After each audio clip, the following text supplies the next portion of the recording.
এখান থেকে এই অভিযানের ভিত্তিতে সেটি আমাদের এখনও গণনা শেষ হয়নি, গণনা চলছে, গণনা শেষ হলে আমরা বলতে পারবো সংখ্যাটা।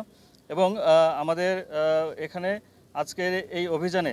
আনুমানিক 60 জনের মতো আমরা মাদকসেবী, মাদক ব্যবসায়ী এবং যারা বিভিন্ন ধরনের সন্ত্রাসী কর্মকাণ্ডে লিপ্ত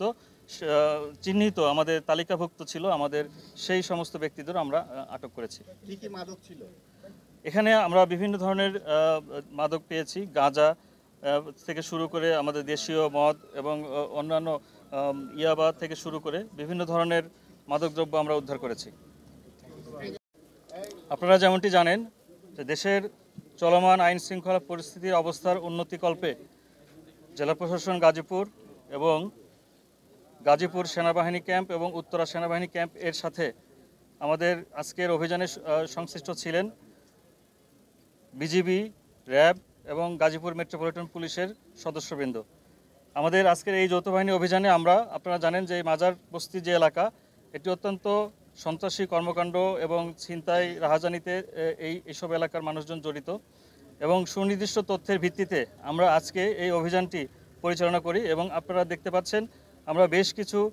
বিভিন্ন ধরনের মাদকদ্রব্য এবং উদ্ধার করেছি এবং সেই সাথে দেশীয় অস্ত্রশস্ত্র যেগুলো সন্ত্রাসী কর্মকাণ্ডের সাথে ব্যবহৃত হয় এবং সংশ্লিষ্ট চিহ্নিত বেশ কিছু সন্ত্রাসী এবং আমাদের মাদকসেবী, মাদক ব্যবসায়ী এই সংশ্লিষ্ট আমরা লোকজনকে আটক করেছি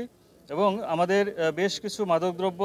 সহ যে দেশীয় অস্ত্রশস্ত্র আমরা আজকে জব্দ করেছি সেগুলোর আমরা আইনগতভাবে নিষ্পত্তি করব এবং আমাদের এই অভিযানটি আমরা আশা করছি যে সামনে যে রমজান মাস এবং এই রমজান মাসের এই এলাকার আইনশৃঙ্খলা পরিস্থিতি অনেকাংশেই অবনতি হতো বলে আমাদের ধারণা ছিল। সেই কারণেই আমাদের এই আজকের অভিযান রমজান মাসে আমাদের মানুষের দৈনন্দিন যে স্বস্তি সেটি ফিরিয়ে দিবে বলে আমরা আশা করছি এবং আমাদের এই অভিযান সামনে অব্যাহত থাকবে এবং আমাদের এই আইনশৃঙ্খলা পরিস্থিতি এবং জনজীবনে স্বস্তি আনা পর্যন্ত আমাদের এই অভিযান অব্যাহত থাকবে। ধন্যবাদ।